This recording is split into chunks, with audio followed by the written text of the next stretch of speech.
देखेंगे state board में हमारा क्या क्या है, कौन कौन सा इम्पोर्टेंट क्या है, और उसके जो इम्पोर्टेंट न्यूमेरिकल्स है, इम्पोर्टेंट एमसीक्यूज और इम्पोर्टेंट न्यूमेरिकल्स और इम्पोर्टेंट क्वेश्चन आंसर सब कुछ आज देख लेंगे। ठीक है,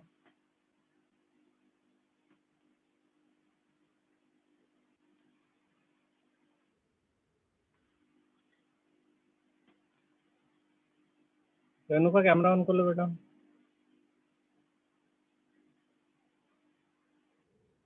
चलो तो स्टार्ट करते हैं हम। देखो आप लोगों का जो बोर्ड है, राइट, जो आप लोगों का बोर्ड है, बोर्ड में आप लोगों का एटम्स और न्यूक्लियस दोनों एक साथ है। ठीक है, बोर्ड में क्या है आपका, एटम एंड न्यूक्लियाई दोनों एक साथ है। तो हमने फर्स्ट पार्ट में पूरा एटम पूरा पढ़ लिया, सेकंड पार्ट में हमने क्या पढ़ा है, न्यूक्लियर पढ़ा है। ठीक है, तो आज न्यूक्लियर के बारे में ही डिस्कशन करेंगे। मैंने एटम के बारे में डिस्कशन आप लोगों से कर लिया था लास्ट वीक पे। ठीक है, okay, so what is atomic nucleus. ठीक है, सबसे पहला क्या आता है, एटॉमिक न्यूक्लियस क्या होता है, what is in bye atomic nucleus. Atomic nucleus क्या होता है, तो आपको पता है एटम के अंदर, राइट ना, एटम के अंदर जो न्यूक्लियस होते हैं उसको हम बोलते हैं एटॉमिक न्यूक्लियस, राइट ना। एटम के अंदर जो कोर मटेरियल होता है उसको हम बोलते हैं एटॉमिक न्यूक्लियस। ठीक है, अब ये जो न्यूक्लियस है, न्यूक्लियस में दो सब एटॉमिक, राइट ना, दो सब atomic particles, protons and neutrons, that is protons and neutrons, right ना। एंड प्रोटॉन्स और न्यूट्रॉन्स दोनों एक साथ क्या बोला जाता है, उसको प्रोटॉन और न्यूट्रॉन दोनों को क्या बोला जाता है, न्यूक्लियॉन्स। आप लोगों को याद है मैंने बताया था, न्यूक्लियॉन्स कहा जाता है। ठीक है ना, तो न्यूट्रॉन्स दोनों को एक साथ क्या कहा जाता है, न्यूक्लियॉन्स। ठीक है, so number of proton in the nucleus is nothing but its atomic number. ठीक है, ये भी बताया था कि जेड जो होता है, जेड को हम एटॉमिक नंबर कहते हैं, जेड को हम क्या कहते हैं, एटॉमिक नंबर।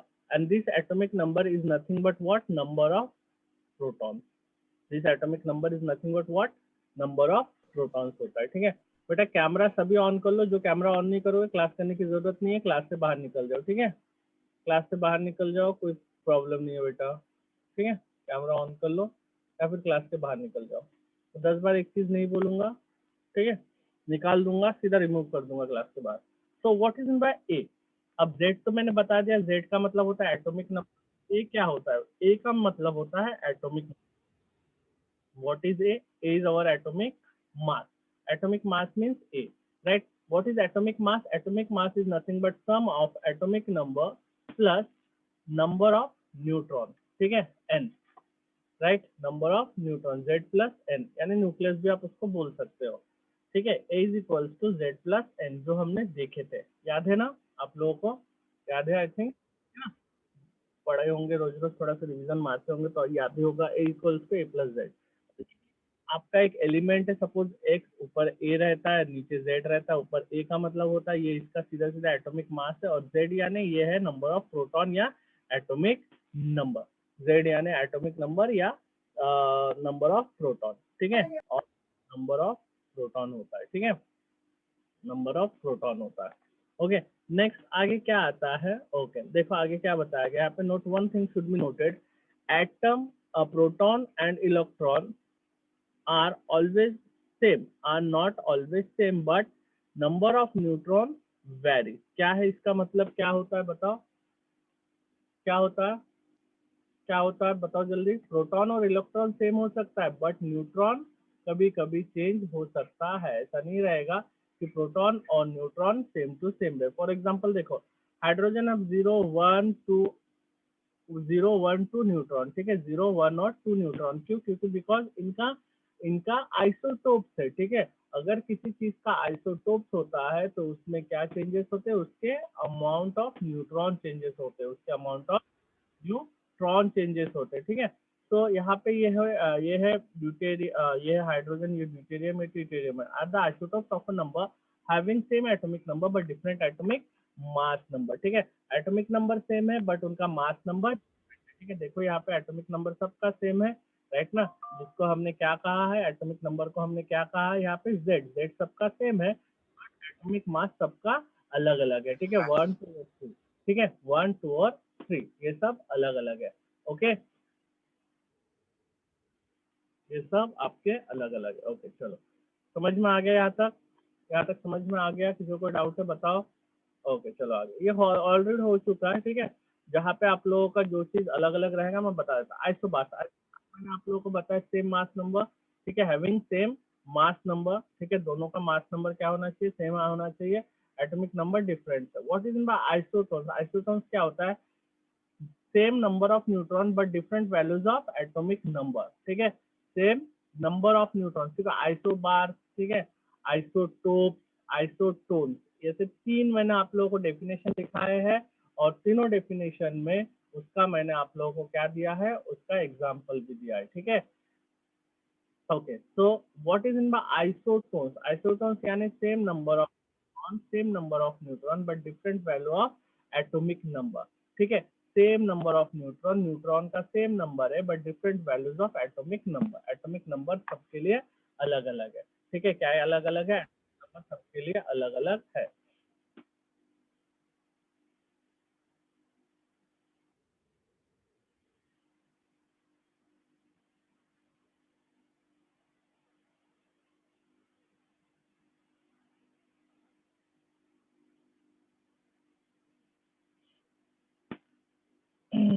चलो ठीक है। तो आइसोटोन्स, ठीक है। देखो important definition, one of the important definition isotones, one of the important definition, इसको ध्यान रखना। क्या है? Same neutron, same number of neutron, same number of neutron, neutron same है बट क्या है? जेड डिफरेंट है। जेड क्या है? जेड डिफरेंट है, ठीक है। तो इसको याद रखना। Okay, next atomic mass units, ठीक है। इसको मैंने आप लोगों को याद रखने के लिए बोला था, राइट ना, कि मास ऑफ इलेक्ट्रॉन कितना होता है, मास ऑफ प्रोटॉन कितना होता है, मास ऑफ न्यूट्रॉन कितना होता है, ठीक है ना। ये सब याद रखने के लिए बोला था। ओके, ठीक है। ये सब आप लोगों को याद रखने बोला था हमने जब जब सॉल्व किया था, तो ये सब चीज आप लोगों को याद याद एएमयू, ठीक है, एएमयू भी याद करने बोला था। ओके, अब आगे जाते हैं what is size of nucleus. Nucleus के बारे में अब और पढ़ते हैं। Size of nuclear, what is nuclear? All nucleus do not have same size, because हमें पता है एटॉमिक नंबर बढ़ जाता है, एटॉमिक नंबर बढ़ जाता है तो उसका न्यूक्लियस बढ़ जाता है, न्यूक्लियस बढ़ जाता है तो उसका साइज भी धीरे धीरे बढ़ जाता है, ठीक है। So size of nucleus, all nucleus do not have same size, सभी न्यूक्लियस के पास सेम साइज नहीं होता है। मोर नंबर ऑफ इलेक्ट्रॉन, ठीक है, मोर नंबर ऑफ इलेक्ट्रॉन, इलेक्ट्रॉन का बहुत ज्यादा, ठीक है। देखो मैं बता रहा हूँ फिर से, जो कैमरा ऑन नहीं करोगे मैं सीधा निकाल दूंगा, कब निकाल दूंगा मेरे को बोलना नहीं फिर। Okay, so more number of electron that is orbit leads to less atomic size. तो जितना ज्यादा, ठीक है, ऑर्बिट ऑर्बिट जितना ज्यादा होगा उसका एटॉमिक साइज उतना सेम, उतना कम होगा, ठीक है। More the number of orbit, more the number of orbit leads to the more atomic size, ठीक है। तो आप लोगों को पता है अगर ऑर्बिट कम होता है, नंबर ऑफ इलेक्ट्रॉन्स कम होता है तो एटॉमिक साइज कम होता है, अगर नंबर ऑफ ऑर्बिट ज्यादा होता है तो एटॉमिक साइज भी बड़ा होता है, ठीक है। ये तो चीज आप लोगों को बेसिकली 9th में ये सब चीज पता है, ठीक है। चलो बाय।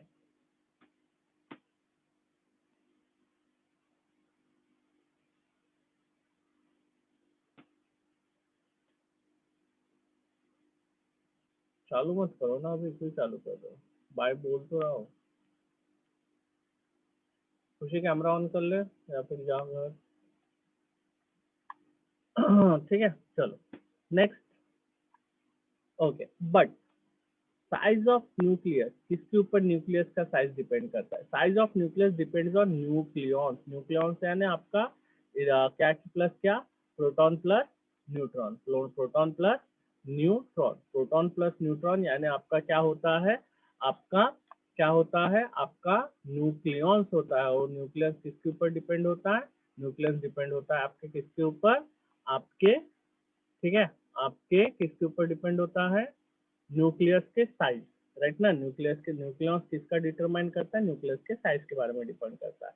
अब ये रिलेशन मैंने आप लोगों को बताया था एकदम पहले, हमने पढ़े थे कि एटम का जो न्यूक्लियस का जो रेडियस है, राइट ना, हमने रुदरफोर्ड पढ़े थे, याद है ना। रुदरफोर्ड के एक्सपेरिमेंट से इसको डिटरमाइन किए थे हमने कि R of X is equal to R naught A raise to power 1/3। याद है? याद है ना? याद है नहीं है? याद? एकदम एकदम पहले पढ़े थे, याद है सर। याद है ना? ओके चलो। तो सिमिलरली ये आर नॉट जो है, आर नॉट इनिशियल स्टेज पे जो था, ठीक है, that is equal to 1.2 into 10⁻⁻15। अगर याद नहीं है तो कौन से लेक्चर में पढ़े थे, इसको याद है क्या? Third fourth?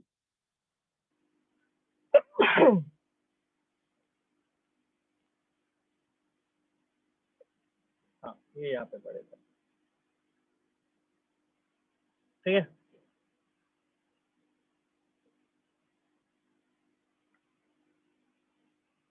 कहाँ पे पढ़े थे?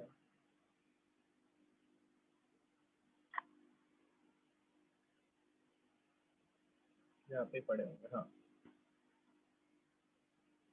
ठीक है, पहले लेक्चर में पढ़े थे, देख लेना। ओके चलो। तो नेक्स्ट, ये वाला formula one of the important formula, इसे आप लोग याद रखना, ठीक है। आर ऑफ एक्स या R is equal to R naught A raise to power 1/3। Okay चलो आगे बढ़ते हैं। आगे ये भी रिलेशन है, वैसे तो ये आपका कोई काम का नहीं है, कि अगर if we have to find density, अगर डेंसिटी फाइंड अप करना है न्यूक्लियस का तो कैसे फाइंड अप करना है, ठीक है। तो ये आप लोगों को पता ही है, density is equal to mass upon, density is equal to mass upon volume, right ना? वॉल्यूम इज इक्वल टू क्या हो जाएगा? Mass upon density is equal to mass upon volume. Okay, volume equal to atomic, okay, volume इधर गया है, मास upon density. Okay, तो ये कितना हो गया? Two V is equal to M, ऐसा बना, ठीक है, ऐसा बना, ठीक है, ऐसा बना। उसके बाद हमने यहाँ पे डेंसिटी का, वॉल्यूम का, और वॉल्यूम का फॉर्मूला डाला, 4/3 πr³ ठीक है ना, 4/3 πr³ into density equal to mass, mass किसका रहेगा? उस एटम का, ठीक है। तो इसीलिए यहाँ पे m इंटू ए हो गया है, ठीक है। सिर्फ यहाँ पे इतना डिस्टेंस डिफरेंस आया कि मास किसका निकलेगा, छगन किसका निकलेगा? उस एटम का निकलेगा ना, उस एटम का मास निकलेगा, इसलिए m इंटू ए निकला, ठीक है। तो बस वही चीज यहाँ पे फिर आपको क्या निकला? Atomic mass. उसको, उसी चीज को यहाँ पे डिफ्रेंशिएट उन्होंने, ठीक है, वही चीज यहाँ पे आपको मिलता है। ओके, समझ में आ गया? समझ में आ गया? यहाँ पे आर नॉट, ठीक है, आर नॉट किसके लिए? फॉर एक्स, और यहाँ पे इनिशियल यानी एक्साइटेड, ये एक्साइटेड स्टेट और ये इनिशियल ग्राउंड स्टेट का है। तो उसी से आपको ये रिलेशन उन्होंने बताया गया। तो ये फॉर्मूला याद रखना आप लोगों के स्टेट बोर्ड के पॉइंट ऑफ व्यू से, ठीक है, स्टेट बोर्ड के पॉइंट ऑफ व्यू से ये वाला फॉर्मूला याद रखना कि rho is equal to 3 AMA upon 4 πr³ upon 4 πr³। कहाँ से आया? मैंने आप लोगों को बता दिया, density is equal to mass upon volume. तो यहाँ से क्या आया? Volume, volume into density is equal to mass, mass किसका? एटम का, इसलिए m इंटू ए। तो उसके बाद वॉल्यूम का यहाँ पे फॉर्मूला पुट अप करना, that is 4/3 πr³ into density is equal to m into A. फिर ये पूरा नीचे चले जाएगा, density is equal to m into A, 4/3 ऊपर चले जाएगा अपॉन 4 πr³। अगर for excited state, for ex, ठीक है, फॉर एटॉमिक एक्स, मतलब जो न्यूक्लियस जिसका एटम एक्स है, मतलब जो भी एटम है उसका एक्स का रेडियस फाइंड अप करना है न्यूक्लियस का, या फिर आर नॉट यानी इनिशियल स्टेज का फाइंड अप करना है, ठीक है। उसके बाद आगे क्या है? न्यूक्लियर फोर्सेस के बारे में, ठीक है। What is mean by nuclear forces? Nuclear forces के बारे में और अच्छे से हम पढ़ते हैं, ठीक है। न्यूक्लियर, ठीक है, न्यूक्लियर फोर्सेस के बारे में पढ़ते हैं। What is nuclear force? Nuclear force is a strong force, help help in the formation of structure of nucleus, acts between proton and neutron, and weak force में बी जीरो, ठीक है, weak force में B zero. Nuclear force सबसे zero होता है। सबसे ज्यादा force किसका होता है? ईशान बताओ, ईशान सबसे ज्यादा फोर्स किसका होता है? हमने तीनों फोर्स के बीच में कंपैरिजन देखा था, याद है? याद है निदा? तीनों फोर्सेस के बीच में कंपैरिजन देखे थे, बताओ कौन सा है सबसे स्ट्रॉन्ग? बताओ, किसी को नहीं पता? छगन बता बरा, कौन कौन से 3 फोर्सेस पढ़े थे? ग्रेवी, इलेक्ट्रो और न्यूक्लियर पढ़े थे ना? याद है ना? तीनों फोर्सेस पढ़े थे, तीनों फोर्सेस के बीच का डिफरेंशिएशन भी बताया था, याद है कि नहीं है? हाँ ना बोल हाँ। दो, ठीक है, एक बार हाँ ना बोल दो, ठीक है। तो it is a strong force help in formation of nucleus act between proton and neutron and weak force में बी जीरो, ठीक है। और वीक फोर्सेस क्या होता है, में बी जीरो। आगे न्यूक्लियर फोर्सेस के बारे में थोड़ा सा यहाँ पे बताया गया, इसको पढ़ लो और बताओ मेरे को, कुछ डाउट है तो पढ़ो इसको। The nuclear force is not at well understood, अभी तक उसको अच्छे से हमने समझ नहीं पाए हैं, बट उसके कुछ प्रॉपर्टीज के बारे में पढ़े हैं।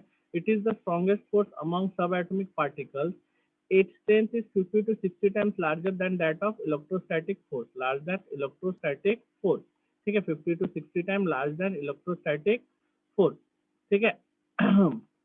Okay, next, unlike the electromagnetic and gravitational force, which act over large distance, the nuclear forces has a range of about few perimeter, and the force is negligible when two nucleons are separated by a large distance. ठीक है, समझ में आ गया, वो छोटे से distance के बीच में ही एक्ट होता है। Third, the nuclear force is independent of large charge of nucleons, ठीक है। इंडिपेंडेंट न्यूक्लियर फोर्स न्यूक्लियस के चार्ज पे डिपेंड नहीं करता।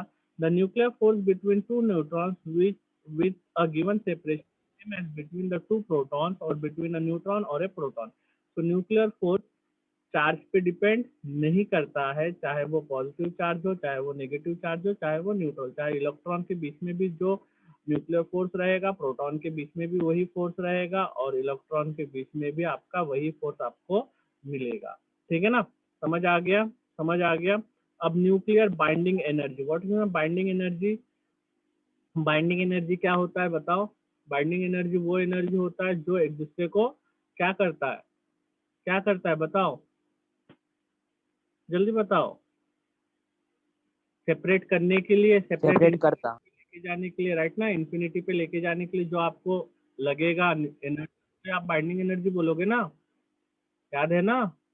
तोड़ के इन्फिनिटी पे लेके जाना है, ठीक है, इन्फिनिटी पे लेके जाने के लिए जो लगेगा आप लोगों को, बेटा डेली आप लोगों को मैं देता हूँ, वेराज मैंने डेली इसमें आप लोगों को अगर रिवीजन भी करना है तो मैंने आप लोगों को वीडियोस भी भेज दिया है, राइट ना, वीडियोस भी भेज दिया है। अगर आपको रिवीजन भी करना है तो भी आप उसमें से रिवीजन कर सकते हो, ऐसा कोई प्रॉब्लम नहीं है, उठा के रिवीजन कर सकते हो। आप लोगों के लिए नोट्स रहता है, इससे ज्यादा और क्या करूँ बताओ। और पहले तो नोट्स भी नहीं हुआ करते थे, अब तो नोट्स भी दे देता, चलो ठीक है, आप लोगों को समझ आ जाएगा करके, ठीक है। ओके, चलो, सो बाइंडिंग एनर्जी, ठीक है।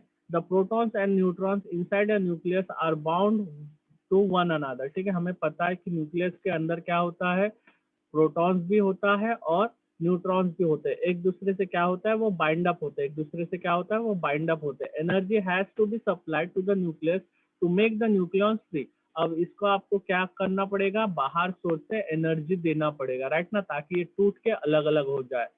That is separate they might take them to a large distance from one another, और फिर इन दोनों को तोड़ के, राइट ना, इसको तोड़ के, जैसे ये प्रोटॉन से दूर दूर आपको न्यूट्रॉन को लेके जाना है, ठीक है, जिसको हमने उसमें पढ़े थे इन्फिनिटी पे लेके जाने के लिए, राइट ना, या लार्ज डिस्टेंस पे लेके जाने के लिए जो एनर्जी की जरूरत पड़ती है उसको हम न्यूक्लियर बाइंडिंग एनर्जी करते हैं, ठीक है। तो उसे क्यों कहते हैं binding energy of the nucleus? Binding energy depends on the mass of nucleons, ठीक है। सो जितना ज्यादा, जितना बड़ा न्यूक्लियस का साइज होगा उतना ज्यादा क्या लगेगा, उतना ज्यादा एनर्जी लगेगा, राइट ना, उतना ज्यादा एनर्जी लगेगा। अगर न्यूक्लियस जितना बड़ा उतना ज्यादा एनर्जी लगेगा। तो वही चीज बताया गया है कि बाइंडिंग एनर्जी किस पे डिपेंड है, मासेस ऑफ न्यूक्लियॉन्स पे, ठीक है।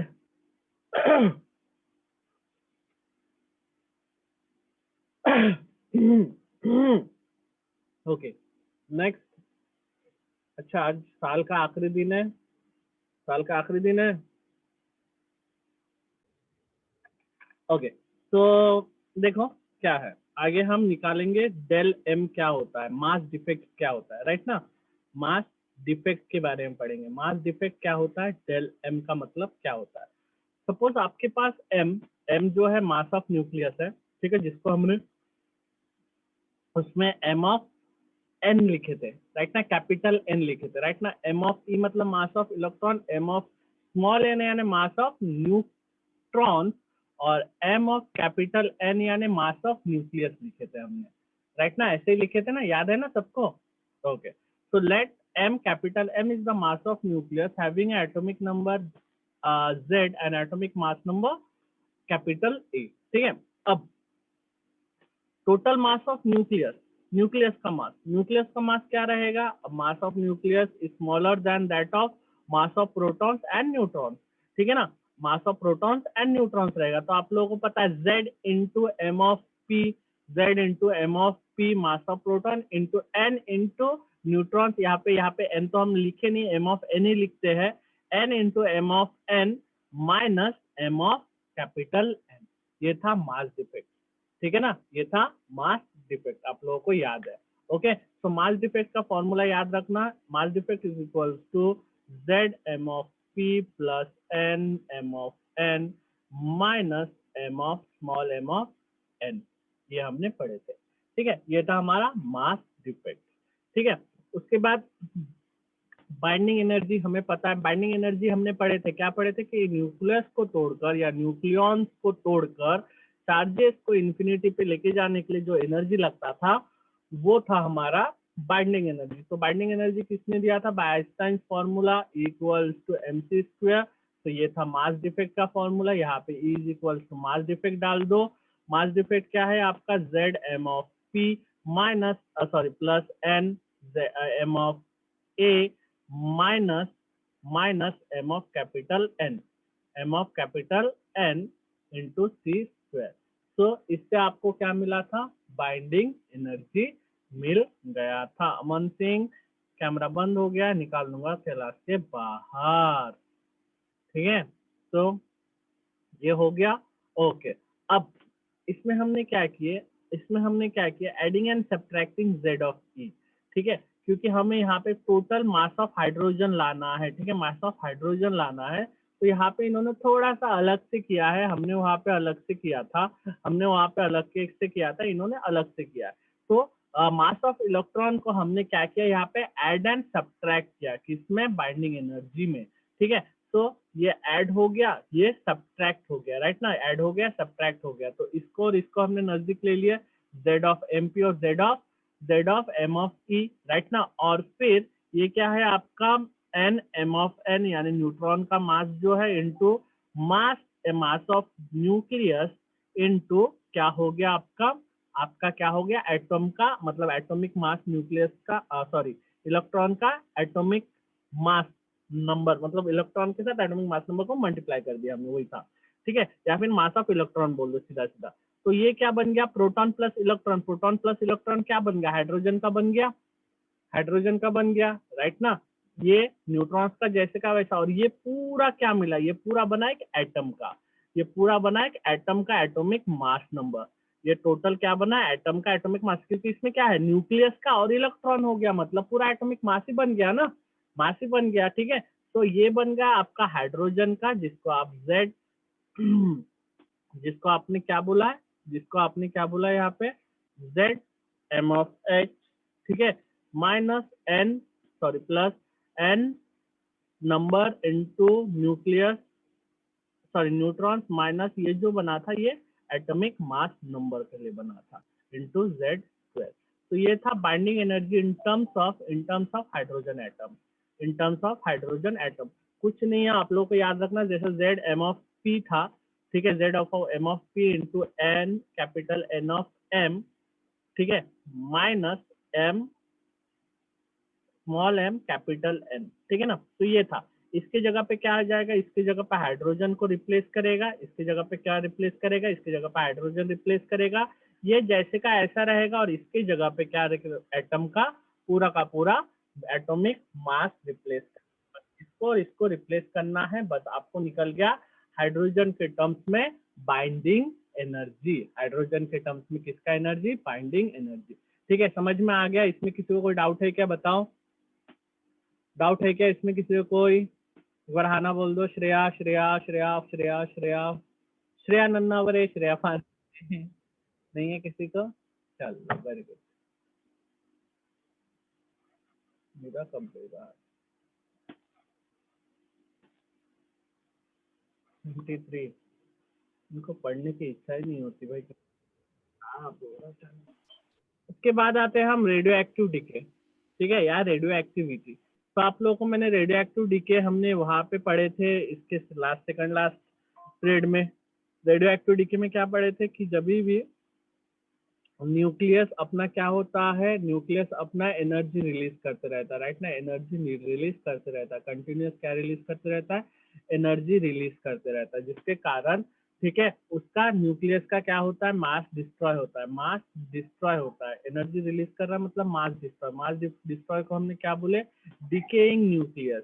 ठीक है, डिकेइंग न्यूक्लियस। और जब जब न्यूक्लियस का जैसे जैसे डिके होते रहता है वैसे ही पैरेंट न्यूक्लियस किस में कन्वर्ट होता है, डॉटर न्यूक्लियस में कन्वर्ट होता है, राइट ना, क्योंकि ये बड़ा था इससे बन के क्या होगा, एक छोटा सा डॉटर न्यूक्लियस बनते रहेगा। ठीक है, this whole process is known as और व्हाट, रेडियो एक्टिव डीके।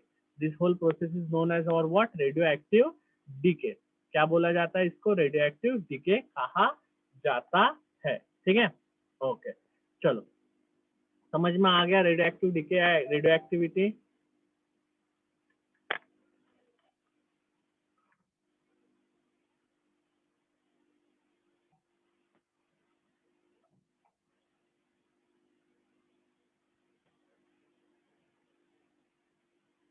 में क्या क्या चीज पढ़े थे, ठीक है, radioactive decay. Radioactive decay या रेडियो एक्टिविटी में हमने क्या क्या चीज देखे थे। तो रेडियो एक्टिविटी में हमने देखे थे what is in by alpha decay, beta decay और गामा डीके। ठीक है, इन तीनों चीजें के बारे में हमने पढ़े थे, आप लोगों को याद होगा, याद है ना, याद है ना, अल्फा बीटा और गामा, चलो वही चीज है। ठीक है, so parent nucleus emit alpha particles which is known as is the nucleus of which is the nucleus of helium. ठीक है ना, यहाँ पे आपका हीलियम प्लस क्या बनता था, याद है क्या बना था, प्लस क्या बना था, जल्दी बोलो, यहाँ पे हीलियम बना था, प्लस क्या बना था, यहाँ से 4 माइनस होता था, यहाँ से 2 माइनस होता था, यहाँ पे हीलियम बनता था और यहाँ पे एनर्जी बनता था। ठीक है, चलो एक एक करके नीचे उन्होंने दिया गया है। चलो तो यहाँ पे दिया है, क्या दिया है, in this type of decay the parent nucleus emits an alpha particle which is nothing but helium, ठीक है, which is the nucleus of helium atom. The parent nucleus thus losses 2 protons, दो प्रोटॉन लॉस कर रहा है, and 4 2 proton गलत है, हाँ 2 protons और 4 न्यूट्रॉन्स, अच्छा यहाँ से 2 + 2 उन्होंने 4 दिया, गलत है, यहाँ पे देख लेना। therefore the decay is expressed as a x, ये अपना एलिमेंट है, a-4 z-2 that is equal to helium, plus यहाँ पे क्या था, एनर्जी था। ठीक है, यहाँ पे क्या था, प्लस एनर्जी था। ठीक है, therefore x is the parent nucleus and y is the daughter nucleus। तो याद रखना, ऊपर से 4, a से 4 माइनस हुआ, z से 2 माइनस हुआ, एक हीलियम बना और प्लस एनर्जी बना। और यहाँ पे कौन सा एलिमेंट बनेगा वो डिपेंड करेगा एटॉमिक मास नंबर पे, ठीक है, कि क्या है। उसके बाद बीटा डीके, बीटा डीके में हमें पता है कि एक क्या रिलीज होता है, एक रिलीज होता है क्या, proton, proton plus anti neutrino, याद रखना क्या रिलीज हो रहा है, एंटी न्यूट्रिनो। ठीक है, in this type of decay the nucleus emits an electron produced by converting a neutron in the nucleus into proton. क्या बताया है यहाँ पे, क्या समझ में आ गया है, इमिट्स एन इलेक्ट्रॉन। ठीक है, in this decay nucleus emits an electron produced by converting a neutron in the nucleus into proton. क्या समझा, इतना कॉम्प्लिकेटेड, कुछ भी नहीं समझा, नहीं क्या, कुछ समझा क्या, नहीं समझा, समझा, देखो क्या रिलीज कर रहा है, इलेक्ट्रॉन रिलीज कर रहा है, क्या रिलीज कर रहा है, electron, bye converting a neutron in the nucleus into proton. Neutron को देखो, न्यूक्लियस के अंदर न्यूट्रॉन को प्रोटॉन में कन्वर्ट किया, न्यूट्रॉन को प्रोटॉन में कन्वर्ट किया और क्या इमिट किया, इलेक्ट्रॉन को इमिट किया, खत्म। ये क्या है आपका पेरेंट न्यूक्लियस है, ठीक है, न्यूट्रॉन को प्रोटॉन में कन्वर्ट किया, प्लस आपका क्या निकल गया, इलेक्ट्रॉन निकल गया, प्लस एंटी न्यूट्रिनो निकला, एंटी न्यूट्रिनो। ठीक है, neutrino and anti neutrino are the particles which have very less mass and no charge. During beta decay the number of nucleons, that is mass number of nucleons, remains unchanged. ये सब चीज याद नहीं रहा तो भी छोड़ दो, ठीक है, हमें सिर्फ यही याद रखना है। बीटा डीके में क्या होता है, मास नंबर चेंज नहीं होता है, ए का ए बनता है, but the daughter nucleus has one less electron and one extra proton. ठीक है, वन लेस इलेक्ट्रॉन, ठीक है, एक लेस इलेक्ट्रॉन होता है क्योंकि इलेक्ट्रॉन निकल रहा है। ठीक है, इलेक्ट्रॉन न्यूट्रॉन। हाँ बोल प्रथम, समझा?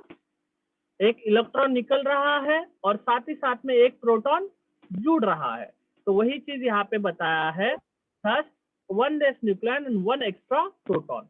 ठीक है, यहाँ पे प्रोटॉन एक एक्स्ट्रा जुड़ा, एक इलेक्ट्रॉन जुड़ा, and thus z increases by one, z increases by one, z से z+1 बना, z+1 बना, और a क्या बना, a से a बना। मतलब क्या समझ में आना, a z, तो जो बनेगा वो a z+1 बनेगा, प्लस एक इलेक्ट्रॉन बनेगा, प्लस एक एंटी न्यूट्रिनो बनेगा। ठीक है, उसमें क्या था, ए जेड क्या बना था, ए बताओ जल्दी, अल्फा में क्या बना था, अल्फा में ये बीटा है, अल्फा में क्या बना था जल्दी बताओ, A plus minus -4 -4 Z minus -4 -2 plus helium बोलो या अल्फा बोलो, जो भी आपको अच्छा लगता है। ठीक है, प्लस इलेक्ट्रॉन एनर्जी बोलो। क्यों भाई गरीब इंसान, तेरे पास फोन नहीं है क्या?